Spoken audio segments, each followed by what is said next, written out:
All right, this is it. Let's get into effects. So you got your sound, you got your instrument, how you used it, and now it's time to slap some pedals on it. Just plug it into a bunch of pedals, twist some knobs, make it sound really crazy, and you're done. Shortest lesson ever.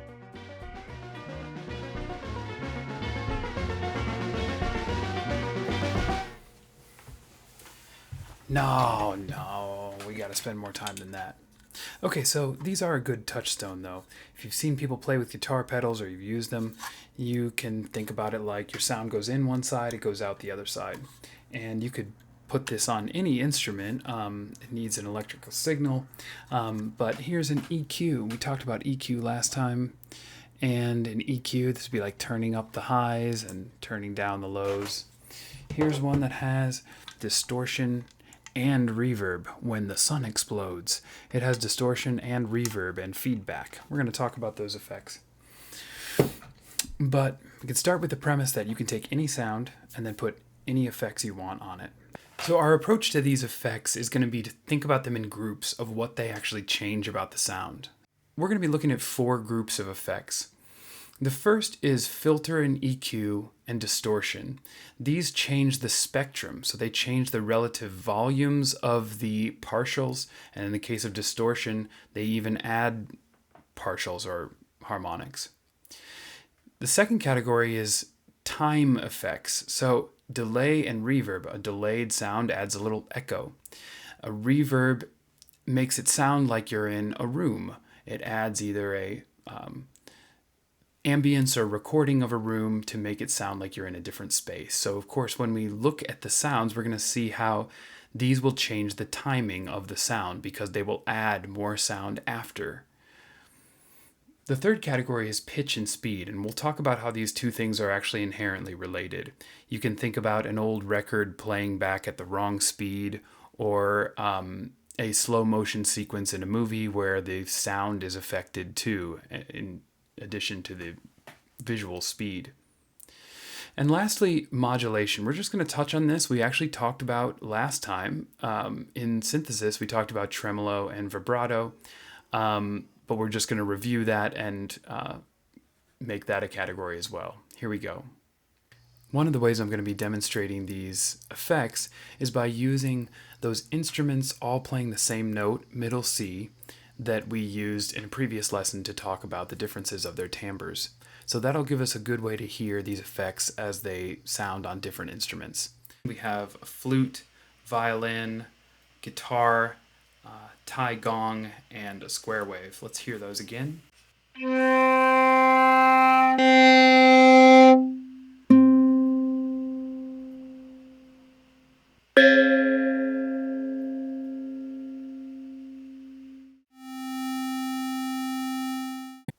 So let's start with EQ, which is the same thing as filtering.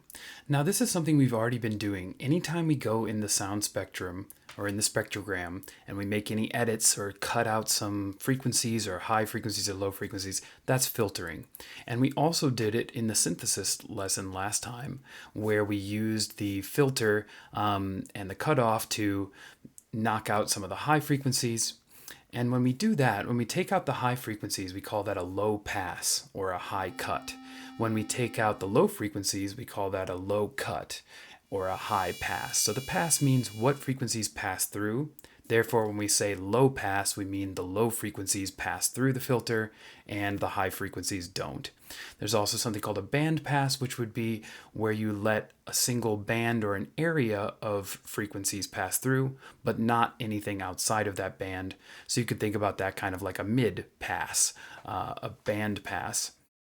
And then I also want to talk about distortion. So when we distort a sound, what we mean by that is we're cranking it up, like if you've ever played way too loud through a little speaker, or if you've played with a distortion pedal, then what you're really doing is actually turning the sound up so much that the audio can't capture the full wave of your sound anymore, and it has to cut it off. So either the amp or the pedal or some element is going to just be cutting off the very top of your waveform.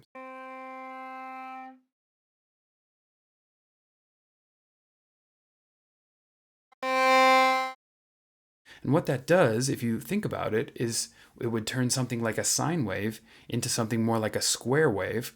Not exactly, but close, because it would cut off the top. And therefore the top of it and the bottom of it would be flattened out. And that flattening out, if you remember when we looked at the spectrogram for square wave, is it adds a lot of harmonics that are odd harmonics. So it makes it more bright and more ringy and more intense. And that's why when we distort sounds and crank them up and chop off the top and bottom of them, that we're getting a more intense sound. Actually, what we're doing is adding more harmonics. And that could be true whether those harmonics were present before or not, which will make it sound a little bit more intense if they weren't as present before. Next up is delay and reverb. So these two things are very similar. Delay is that its simplest version is just delaying your sound. Well, usually what we mean is that the sound would still happen as it did, but we'd also get a delayed version. You can think about having what we call a multi-tap delay, which is where we have the sound and then several echoes of the sound, or just a single, what you might call slapback echo, where we have the sound and immediately the same sound again right afterward. One more thing about this is that we often use a delay in combination with a filter so that the echoed versions are usually going through a low pass filter so that the highs are attenuated. In other words, the echoes come back less bright and less present.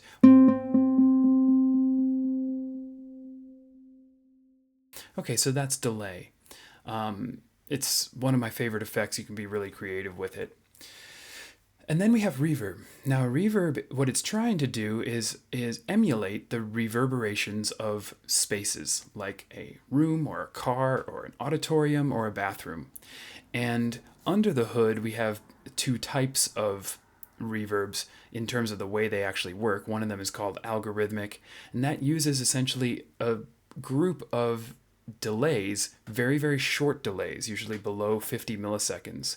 So lots of delays, but they're so short that it sounds like we're getting an echoes in a room.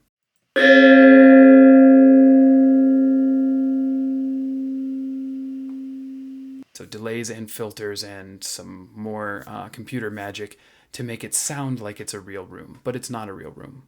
The other type of reverb is called a convolution reverb. And in that case, someone has actually gone to a real space, like a cathedral. People have gone to these famous cathedrals and caves, giant cisterns underground, and held up microphones and used some very loud sound like a gunshot with a blank or some really loud crashing sound to send sound all over the room. And then what you do when you use a convolution reverb is you play your sound back through that recording. So it's like we've sort of funneled the sound of this gong through a gunshot in a synagogue. Here's what it sounds like.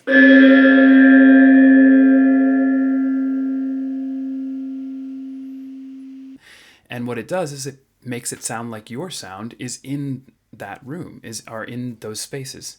Now, it's not exactly the same as if you were in those spaces and recorded yourself, but it is an amazing tool, and now we're finally starting to be able to see these for free. That's called an impulse response reverb, or IR, if you're interested in looking for that, also known as convolution. So, but both types of reverbs do the same thing. We basically, when we look at a reverb effect, we have a control over the size of the room and maybe the length of the reverberations. And then we'll have a wet and dry, which I'd like to talk about now. So one control that you're going to see on a lot of effects is wet versus dry. And that simply means wet is the affected sound, the sound that went through the effect, and the dry is no effect. So if you have 100% wet, that means it's all the affected sound. 50% means half and half. So let's say, for example, we're going to put a reverb effect on this sound. If we had 100% wet, we would only hear this with reverb on it. If we had 50% wet and 50% dry. So our next category is pitch and speed. And like I said, these things are connected.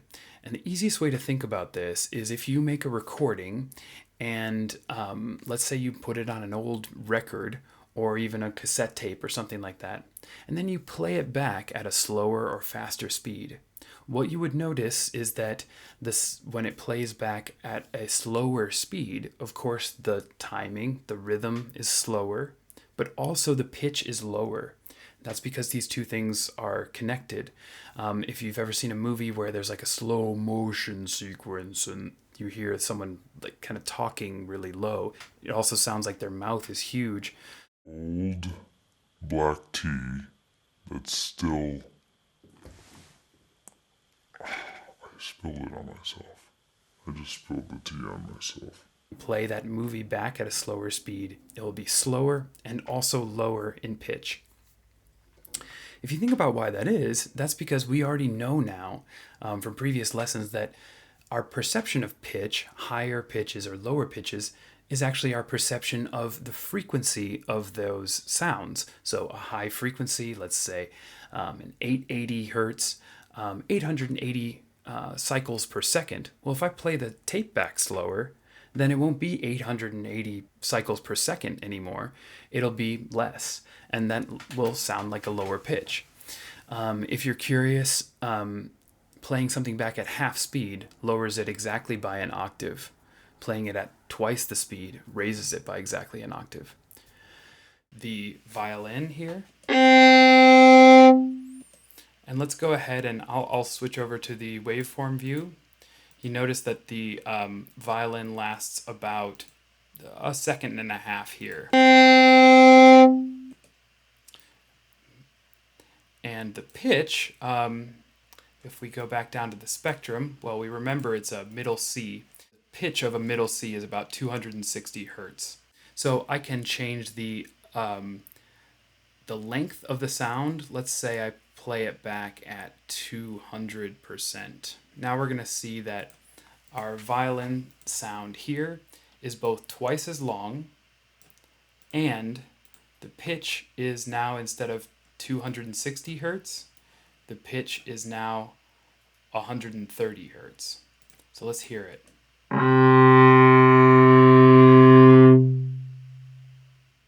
And so the simplest and cleanest way to affect pitch, to change a pitch or to change a tempo on a recording, whether it's a cassette tape or a record or digital, is to simply do that, to play it back at a slower or faster speed, and it will change both the pitch and the speed of the playback. However, we often want to play something back at a different speed but not change the pitch, or we want to change just the pitch but not change the speed. And that takes some what I'm going to call computer magic that's beyond the scope of this course. But we basically have to trick the computer and or our ears into being able to play it back, let's say slower, without playing it back lower in pitch, or vice versa. Change the pitch to raise it up a note, but not change the timing and make the recording shorter. So when you do one of those two things, which would be called pitch shifting, that's where you try to just change the pitch, or time stretching, where you try to just change the timing and not the other, you will always get what we call artifacts, which are essentially just digital garbage or kind of noisy, confusing robotiness.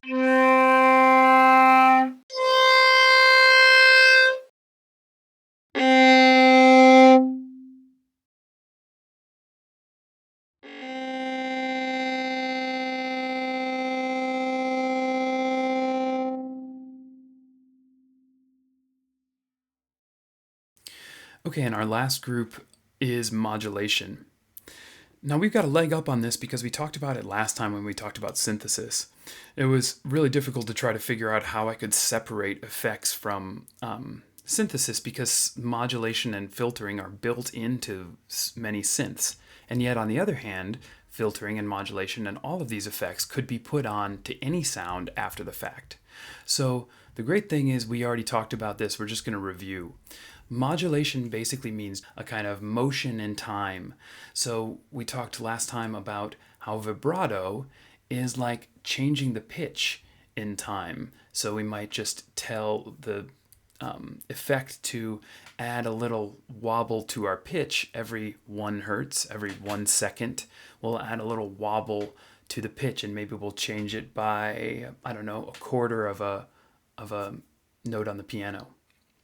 Or a tremolo, which in classical music has a different definition, but in effects, a tremolo means the same type of thing, but a modulation of volume.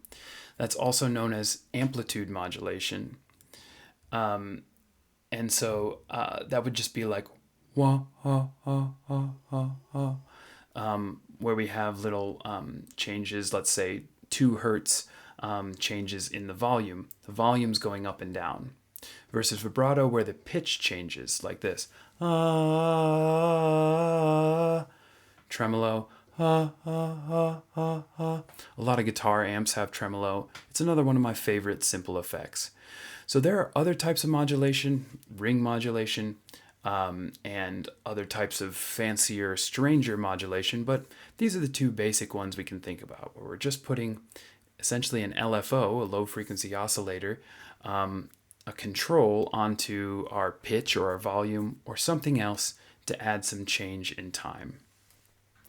And there are lots of other effects out there, but I really felt like these were the most essential, and I hope you have fun. You could go, download Audacity for free, record yourself, and then put some effects on it and see what happens. All right, we have finally made it to the end of Timbre, and I congratulate you on getting through the most technical parts of this course and getting through all the technical details so we can start diving into the nuts and bolts of music. Next up is rhythm. I'll see you there.